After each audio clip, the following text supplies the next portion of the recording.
Et du coup, est-ce qu'on n'a pas des risques de faillite bancaire? Parce qu'on voit que notamment le Crédit Suisse là est plus qu'en difficulté. Mais non, en fait, pas Société tout de Générale. suite. Moi, je suis pas très inquiet pour ça. Pourquoi? Ben parce que là, ça sera pas Madame Panier du Rachet, mais c'est le même sujet. Ils vont vous dire, en fait, il suffit que la Banque centrale européenne imprime des billets et soutienne la banque en faillite. Et aujourd'hui, si vous voulez, vous avez 100 milliards de pertes, et vous avez la BCE qui imprime 100 milliards, et puis fin de l'histoire. Donc, ils ont le remède, mais c'est aussi le poison, c'est ça le problème. C'est-à-dire que si vous imprimez comme ça à tort et à travers, vous voyez aujourd'hui le résultat, c'est un euro qui s'écroule. Mais entre les deux mots, si vous voulez, ils ont la possibilité aujourd'hui de tenir encore quelque temps en imprimant, tout simplement. Donc, ils imprimeront. Aujourd'hui, plus aucun État, avec son endettement, ne peut aller sauver une banque comme ils l'ont fait en 2008, si vous voulez. Donc, transférer en fait une dette privée vers de la dette publique. C'est ça qu'ils ont fait en 2008. Là, vu les niveaux de dette qu'on a, il paraît un peu compliqué de faire ce genre de truc. Mais en revanche, ce qu'on peut faire, il y a deux choses qu'on peut faire. La première chose, c'est, je vous dis, imprimer, appeler la BCE et dire, tu me règles le problème, et la BCE le fera, d'accord, parce qu'elle veut maintenir Et puis, si vraiment ça commence à devenir, même là, compliqué, et bien à ce moment-là, qu'est-ce qui se passera? On fera ce qu'on a appelé le bail-in, c'est-à-dire en fait, c'est se payer sur la bête, quoi. C'est-à-dire en fait, vous confisquez votre argent, vos dépôts, pour essayer de maintenir la banque en vie. Mais dans un premier temps, n'en doutez pas, vous aurez impression monétaire, parce que au final, je pense qu'ils se disent que c'est tout de même le meilleur moyen. C'est-à-dire qu'en gros, moi pour l'instant, ce que je pense, c'est que ils communiquent pour montrer que, un, c'est pas de leur faute, ce qui se passe, et deux, qu'ils ont pris la mesure de ce qui arrivait avec l'inflation, etc., qu'ils ont eux-mêmes provoqué.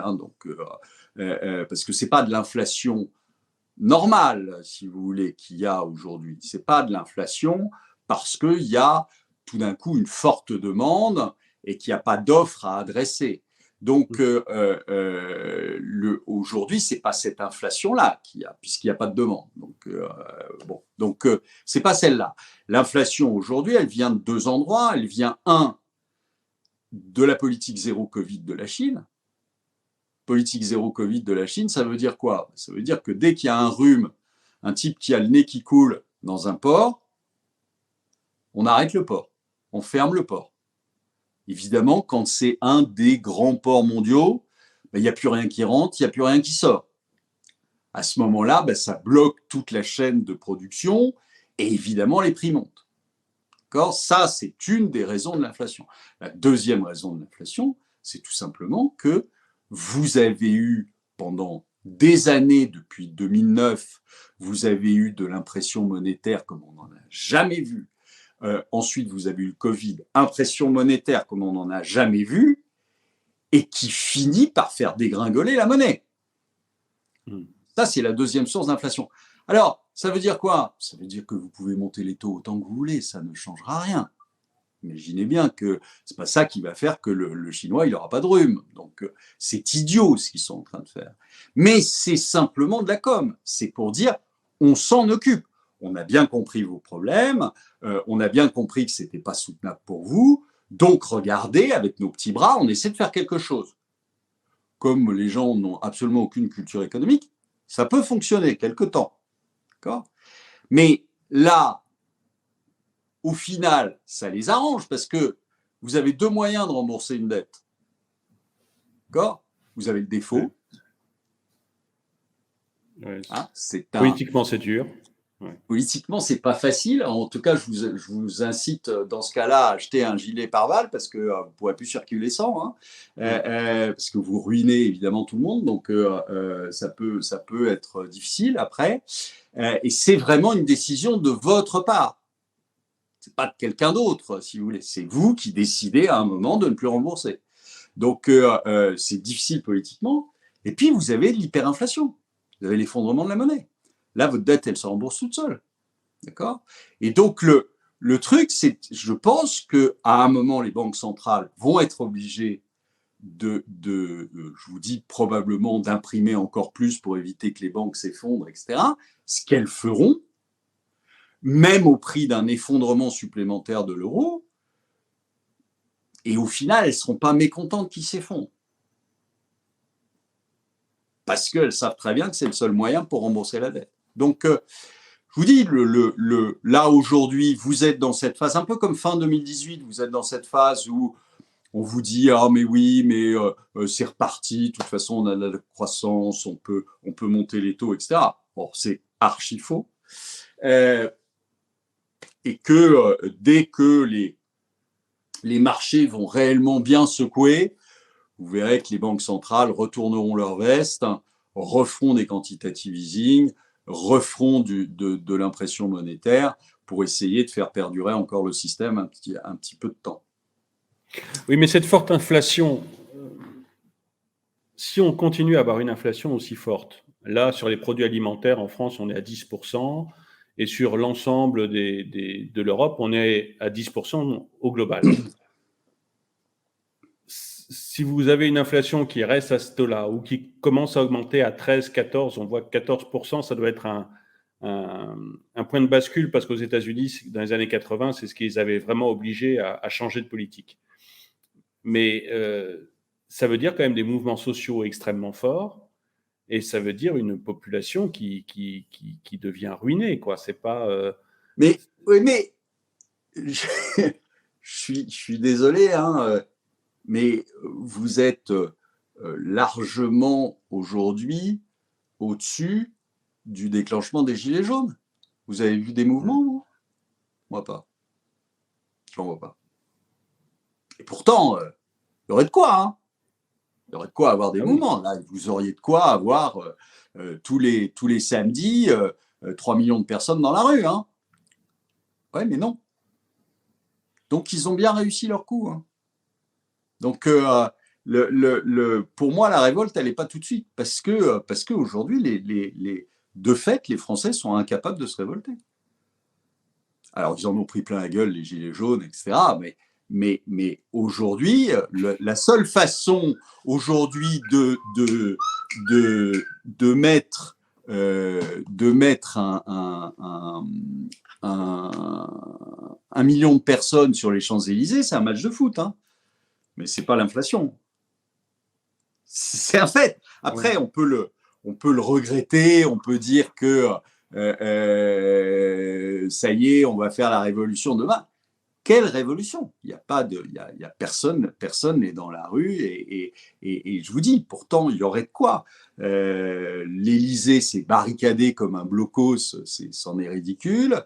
Mais vous avez vu des gens manifester pour tout ça parce qu'ils ont très bien fait les choses. Ils ont le Covid, ça a été un test. Ça a été un test. On aurait pu se révolter aussi. Vous vous rendez compte, c'est ce que je vous disais en début d'interview, vous vous rendez compte de ce qu'on a fait aux gens ? Je veux dire, enfin, la première des choses, la liberté de circuler, passer comme une lettre à la poste. Donc il suffit de faire un peu peur, vous allez voir que très probablement le Covid va ressortir, hein, parce qu'il faut maintenir les gens au calme. Et ils les maintiendront. Donc je vous dis, je pense que ils sont, on le voit, ils sont quand même dans la dernière phase. Mais ça n'empêche que ça peut durer encore un moment parce que ils vont mettre tout ce qu'il faut pour continuer. Enfin, moi, je vous dis, je suis. on aurait pu se dire aussi qu'après tout ce qu'on avait subi, moi j'ai quand même été un peu surpris qu'on revote. Alors après, vous pouvez me dire, oui, mais il y a eu beaucoup d'abstention. Ouais, d'accord. Ah oui. Aujourd'hui, vous avez le même. Celui qui est responsable de tous nos maux depuis maintenant 10 ans, parce que je vous rappelle quand même qu'il a été ministre de l'économie avant. Donc on a dû le subir pendant 10 ans, là maintenant, 11 ans. Eh bien, ce type-là, il a quand même été réélu. Donc, comme quoi, vous pouvez faire n'importe quoi, finalement, à un peuple, avant qu'il bouge. C'est plus on n'est plus en 1789, on n'est plus, quand vous voyez les jeunes maintenant, c'est pas les poilus de la guerre de 14, hein, excusez-moi, mais un petit bas. Donc voilà, enfin, je veux dire, aujourd'hui, non, les gens bougent pas. Les gens bougent pas. Et puis, il suffit de leur vendre la salade, on vous protège, machin. Regardez, on a fait baisser les prix sur l'essence, machin. Et en fait, ils sont contents avec ça. Donc, vous savez, vous avez de l'inflation provoquée par eux. Et puis, de l'autre côté, vu que la planche à billets tourne à plein, machin, et que l'argent ne vaut plus rien, on va vous dire, ah bah, regardez, on va vous filer 1000 balles par personne.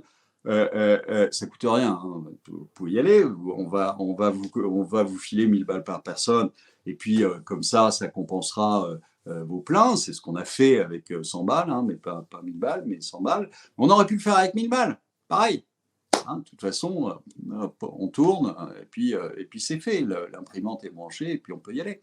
Donc, et ça enclenchera encore plus de descente de l'euro, mais c'est pas grave. Les gens ne comprennent pas. Donc, ils vous disent, ah bah oui, mais bon, moi j'avais 100 000, maintenant j'ai toujours 100 000. Ah oui, mais sauf que vos 100 000, ils achètent plus que pour 70. C'est pas grave non plus.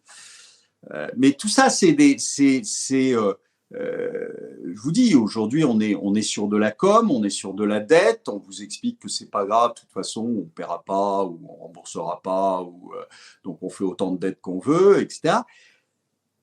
Alors, quelques temps après, on s'aperçoit que finalement, ça a des conséquences, mais on continue comme ça sur un espèce de promo permanente sur BFM et compagnie, sur LCI. À longueur de journée, vous voyez des soi-disant spécialistes qui déboulent en vous disant « Mais tout ça, c'est pas grave, c'est la faute de Poutine. » Vous avez eu Biden qui a dit « C'est l'inflation Poutine. » C'est extraordinaire. C'est l'inflation Poutine. Moi, je suis pour rien. Bon. Et à force d'être matraqués, les gens finissent par y croire. Et je vous dis, moi, les révoltes, je veux bien. Hein, je serais ravi de m'être trompé. On se revoit on se refait une interview dans 6 mois. Je vous fais les paris qu'il ne sera rien passé. Ouais. Voilà.